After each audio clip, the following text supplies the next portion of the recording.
அன்பார்ந்தவர்களே, நம் அனைவரின் மீதும் இறைவனின் சாந்தியும் சமாதானமும் என்றென்றும் நின்று நிலவட்டுமாக. நம்ம எல்லாத்துக்கும் தெரியாத ஒரு விஷயத்தையும் அதற்கான காரணத்தையும் இந்த காணொலியில நான் சொல்ல இருக்கேன். எனவே இந்த வீடியோவை ஸ்கிப் பண்ணிடாம முழுசா பாருங்க. வாங்க வீடியோக்குள்ள போகலாம்.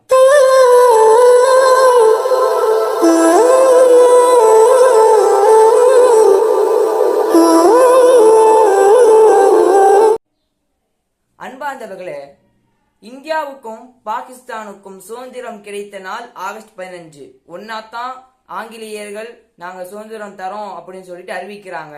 ஆகஸ்ட் 15 12 மணிக்கு நள்ளிரவுல அறிவிக்கிறாங்க. ரெண்டுமே ஒரே நேரத்தில், ரெண்டு நாட்டுக்குமே ஒரே நேரத்தில் அறிவிக்கிறாங்க. அதே மாதிரி பாகிஸ்தான் நாட்டுல முகமது ஜின்னா அவர்கள் கவர்னர் ஜெனரலாக ஆகஸ்ட் 15 பதவி ஏற்கிறாங்க. லியாக்கத் அலி கான் பிரதமரா அப்பதான் பதவி ஏற்கிறாங்க. அப்போ எல்லாமே ஆகஸ்ட் 15 இருக்கும் பொழுது ஏன் பாகிஸ்தான் மட்டும் ஆகஸ்ட் 14 சுதந்திர தினமா கொண்டாடுறாங்க அப்படின்ற உங்களுக்கு தெரியுமா? இதுவரைக்கும் நம்மள பலருக்கு பாகிஸ்தான்ல ஆகஸ்ட் 14 தான் சுதந்திர தினமா கொண்டாடுறாங்கன்னே தெரியாது. எனவே இந்த வீடியோல ஏன் அப்படி கொண்டாடுறாங்க அப்படின்றத நான் சொல்றேன், கேளுங்க இன்ஷா அல்லாஹ்.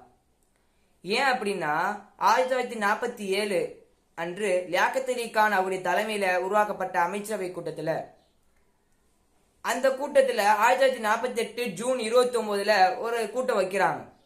அந்த கூட்டத்தில் சொல்லப்படுது, மவுண்ட் பேட்டன் கராச்சி அவர்கள் ஆகஸ்ட் 15க்கு முந்தின நாள் ஆகஸ்ட் 14 வந்து நாங்கள் இன்று நள்ளிரவு ஆகஸ்ட் 15 நள்ளிரவு 12 மணிக்கு நாங்கள் பாகிஸ்தானுக்கும் இந்தியாவுக்கும் சுதந்திரத்தை அறிவிக்க போறோம், விடுவிக்க போறோம் அப்படின்னு சொல்லிட்டு போயிட்டாங்க. எனவே நம்ம அதையே சுதந்திர தினமா நம்ம கொண்டாடிக்குவோம் வரக்கூடிய வருடத்திலிருந்து சொல்றாங்க. இது முதல் காரணமா இருக்கு. ரெண்டாவது காரணம், மவுண்ட் பேட்டன் கராச்சி அவங்க இந்த விஷயத்த சொல்லிட்டு டெல்லிக்கு வந்துட்டாங்கல்ல. டெல்லிக்கு வந்து அறிவிச்ச அந்த நேரம் 12 மணி, நள்ளிரவு 12 மணி நம்ம எல்லாத்துக்குமே தெரியும். இதுல என்ன இருக்கு அப்படின்னா, அவங்க அறிவிச்ச அந்த 12 மணி அப்ப அறிவிக்கும் போது பாகிஸ்தான்ல டைம் எத்தனைனா முந்தின நாள் இரவு, அதாவது ஆகஸ்ட் 14 11:30 மணி. ஏனென்றால் பாகிஸ்தானுக்கும் இந்தியாவுக்கும் அரை மணி நேரம் வித்தியாசம் இருக்கும். அதனால இங்க 12 மணிக்கு அறிவிக்கும் போது அங்க 11:30. எனவே இந்த டைம் கேப்னால ஆகஸ்ட் 14 தான் தங்களுக்கு சுதந்திரம் கிடைச்சிருக்கு என்பதை கருத்தில் கொண்டு ஆகஸ்ட் 14 பாகிஸ்தான்ல சுதந்திர தினமா கொண்டாடிக்கிட்டு வராங்க. எனவே இந்த வரலாற்றை நம்ம தெரிஞ்சுக்கணும். ஏன்னா நம்மில் பலருக்கு இந்தியாவுக்கும் சுதந்திரம் 15ஆம் தேதி தான் கொண்டாடுறாங்க, பாகிஸ்தான்லயும் 15ஆம் தேதி தான் கொண்டாடுறாங்க அப்படின்னு சொல்றாங்க. ஆனால் இந்த ஆலோசனைக்கு அப்புறம் இனிமேல் வரக்கூடிய வருடங்கள்ல இருந்து நம்ம ஆகஸ்ட் 14 தான் சுதந்திர தினமா கொண்டாடணும் அப்படின்னு லியாக்கத் அலி கான் அவங்க சட்டத்தை கொண்டு வந்துடுறாங்க. அதுல இருந்து இன்று வரை ஆகஸ்ட் 14 தான் அங்குள்ள மக்கள் சுதந்திர தினமா கொண்டாடிட்டு வராங்க.